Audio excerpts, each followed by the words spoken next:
ദേ നാളെ എനിക്ക് സലൂൺ പ്രാക്ടിക്കലാട്ടോ. അപ്പൊ നമുക്ക് പ്രാക്ടിക്കലിനൊന്നും എക്സാം ടൈമിലൊക്കെ നമുക്ക് പോണിറ്റെയിലാട്ടോ അവർ അലോ ചെയ്തേക്കുന്ന ഹെയർ സ്റ്റൈൽ വന്നിട്ട്. ഞാൻ പൊതുവെ പോണിറ്റെയിൽ ഒന്നും കെട്ടാത്ത ഒരാളാട്ടോ. എനിക്ക് അത്രയ്ക്ക് താല്പര്യമൊന്നുമില്ല. എനിക്ക് ഫ്രീ ആയിട്ട് ഓപ്പൺ ഹെയർ ആയിട്ട് നടക്കാനാട്ടോ ഇഷ്ടം. ഞങ്ങൾക്ക് സലൂണിലും എക്സാം ടൈമിലും പോണിറ്റെയിൽ നിർബന്ധമാട്ടോ. അതുകൊണ്ട് തന്നെ യൂട്യൂബ് നോക്കി പോണിറ്റെയിൽ അല്ലാത്ത രീതിയിലുള്ള പോണിറ്റെയിൽസ് നോക്കി വെച്ചിട്ടുണ്ട് കേട്ടോ. അപ്പൊ നമുക്ക് ഇതേ ഒന്ന് ട്രൈ ആക്കാവേ. അപ്പൊ ദേ ഫസ്റ്റ് തന്നെ പെണ്ണുങ്ങളുടെ മെയിൻ സംഭവമായ ബാംഗിൾസ് എടുത്തിട്ട് ഫ്രണ്ടിലേക്ക് ഇട്ട് കൊടുത്തിട്ടുണ്ട് കേട്ടോ. ചെക്കന്മാർ അതിന് എന്തൊക്കെയാ പറയുന്നത്, പാറ്റയുടെ കൊമ്പ്, മുഷിയുടെ കൊമ്പ്, അങ്ങനെ പല രീതിയിലുള്ള പേരിൽ ഇത് അറിയപ്പെടും കേട്ടോ. പക്ഷെ നമ്മൾ അതൊന്നും മൈൻഡ് ആക്കൂല, നമ്മൾ ഇട്ടുകൊണ്ട് തന്നെ ഇരിക്കും.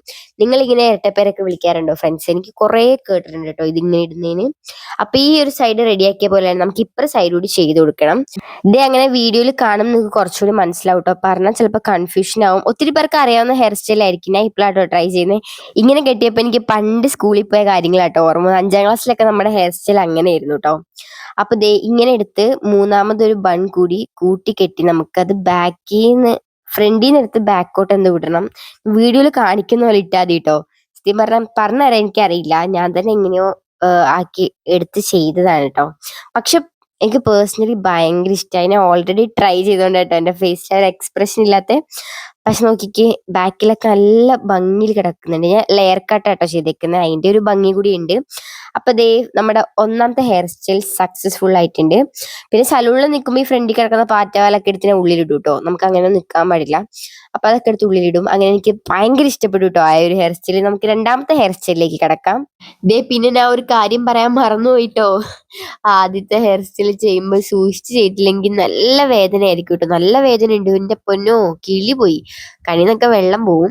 അതുപോലത്തെ വേദനയാണ് മുടി അതിലൊക്കെ കുടുങ്ങി കഴിഞ്ഞാൽ. അതുകൊണ്ട് സൂക്ഷിച്ചും കണ്ടൊക്കെ ചെയ്യണം. അപ്പൊ ദേ ഇതുപോലെ ഇങ്ങനെ മെടഞ്ഞ് മെടഞ്ഞ്, ഇതിന് നിങ്ങൾ എന്താ പറയാ, മെടയാന്നാണോ പിന്നാന്നാണോ? ഞങ്ങൾ പിന്നുക എന്നാ പറയാ. തൃശ്ശൂർ സൈഡൊക്കെ മെടയാന്നാ പറയാ. അപ്പൊ നിങ്ങളുടെ ഭാഷയിൽ ഇത് എന്താ പറയുന്നതെന്ന് കമന്റിൽ ഇടാ. അങ്ങനെ ദേ രണ്ട് സൈഡും നമ്മ പിന്നി എടുത്തിട്ടുണ്ട്. ഇനി നമുക്ക് ദേ അപ്പൊ ക്രോസ് ആയിട്ടാട്ടോ കെട്ടിക്കൊടുക്കുന്നത്. രണ്ട് സൈഡും ഇങ്ങനെ എക്സ് പോലെ ക്രോസ് ചെയ്ത് കെട്ടിക്കൊടുക്കണം. അപ്പൊ എനിക്ക് നേരത്തെ ഹെയർ സ്റ്റൈലിനേക്കാൾ ഇഷ്ടപ്പെട്ടത് ഇതല്ല കേട്ടാ. എനിക്ക് അതാണ് ഇഷ്ടപ്പെട്ടത്. പക്ഷെ ഇത് കാണാൻ നല്ല ഭംഗിയുണ്ട്.